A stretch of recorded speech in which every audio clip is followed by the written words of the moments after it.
Pourquoi l'expatriation? Pourquoi certains font-ils le choix de quitter leur pays pour aller s'installer à l'étranger? Et quelles sont les répercussions politiques et économiques de cet exil choisi?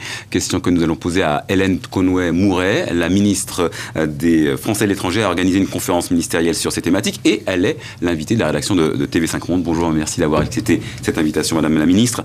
Deux axes à la conférence d'aujourd'hui, la politique, l'économie. C'est vraiment si difficile que ça d'associer une diaspora à la vie de son pays d'origine?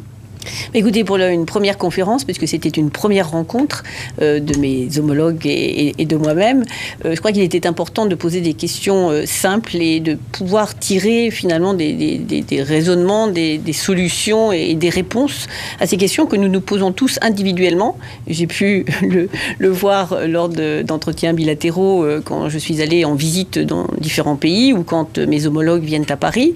Et je me suis dit que finalement, si nous posions ces questions toutes simple, à savoir quel est le lien de la nation avec les expatriés d'un point de vue politique, ce que nous voulons, et du point de vue économique, eh bien qu'ensemble nous serions plus intelligents pour trouver des réponses. Et je crois que nous en avons trouvé, en tout cas, dégagé certains axes déjà de réflexion dont nous allons tous nous saisir et avancer ensemble. Alors justement, concernant la politique, un chiffre, 86% d'abstention aux dernières législatives partielles des Français de l'étranger, comme si c'était un peu loin des yeux, loin du cœur, politique en tout cas, non ? Peut-être, mais en même temps, il faut se rappeler que les députés ont été élus pour la première fois l'année dernière, en juin 2012. Ça n'est fait nouveauté alors ? Absolument. Je pense que les Français n'ont pas pris, en tout cas les Français établis hors de France, n'ont pas pris la mesure du rôle que peut jouer un député. Ils ont eu jusqu'alors des sénateurs qu'ils ne voyaient pas forcément, puisque les sénateurs ne sont pas élus au scrutin direct, mais indirect par des grands électeurs.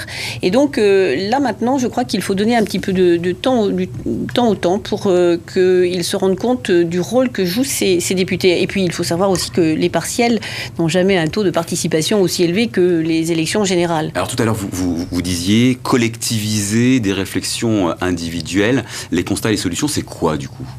Écoutez, alors, au bout de la journée, je ne peux pas vous faire un résumé exhaustif de tout ce qui a été dit.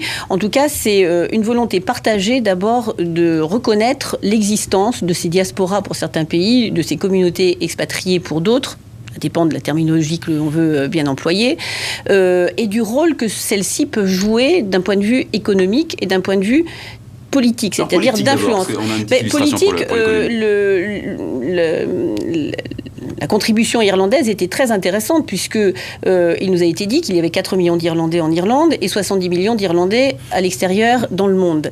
Et qu'il existait un réseau qui s'appelle Global Irish Network de 350 personnes, des gens très influents qui aujourd'hui, par leur position dans le monde économique ou politique, finalement servent l'Irlande aussi, servent les intérêts irlandais en faisant la promotion de l'Irlande de différentes façons, de point de vue touristique mais aussi économique, pour justement faciliter les exportations et les produits irlandais et tout ce qui peut servir l'Irlande.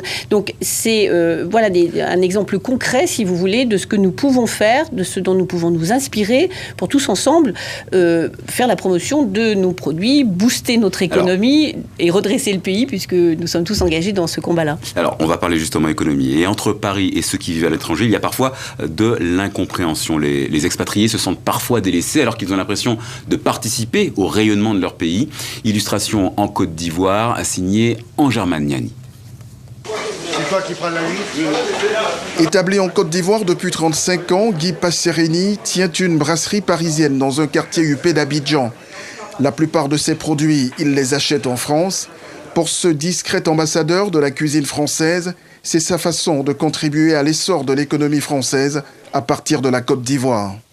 Nous avons une répercussion sur l'économie française puisque nous sommes français, donc nous achetons en France. On rentre dans les locaux qui deviennent des vestiges parce que ça n'a pas bougé depuis la destruction. En 2004 et en 2011, la société de vidéosurveillance de Christian Lejeune a été saccagée au temps fort de la crise ivoirienne. Alors sur sa façade, il affiche ce message qui ne laisse personne indifférent. Aujourd'hui, son entreprise renaît, mais à l'instar d'autres opérateurs économiques français, Christian Lejeune souhaiterait un peu plus d'attention de la part de l'État français, surtout que d'ici, il participe aussi à la vie économique de la France. C'est quand même pas mal d'achats, on achète des produits technologiques en France.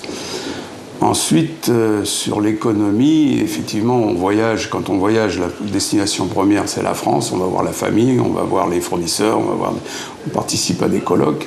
Depuis la fin de la crise post-électorale, la France s'est engagée dans un contrat désendettement-développement afin d'aider la Côte d'Ivoire à lutter efficacement contre la pauvreté et à conforter son retour à une croissance forte. Il s'agit d'un instrument original au sens où la Côte d'Ivoire continue à rembourser ses échéances qui sont dues à la France et immédiatement nous reversons la contre-valeur sous forme de dons, de subventions, dans un compte à la Banque centrale qui est utilisé pour financer des projets. Plus de 700 entreprises françaises contribuent à hauteur de 30% au PIB ivoirien. Seulement, aucune étude pour l'instant n'évalue ce que rapporte à l'économie française la diaspora française en Côte d'Ivoire. Alors, Hélène Conway-Mouret, justement, on arrive à quantifier l'apport économique des expatriés, notamment pour la France ? Oui, enfin, certains chiffres circulent, mais ils se traduisent en centaines de millions d'euros, bien sûr.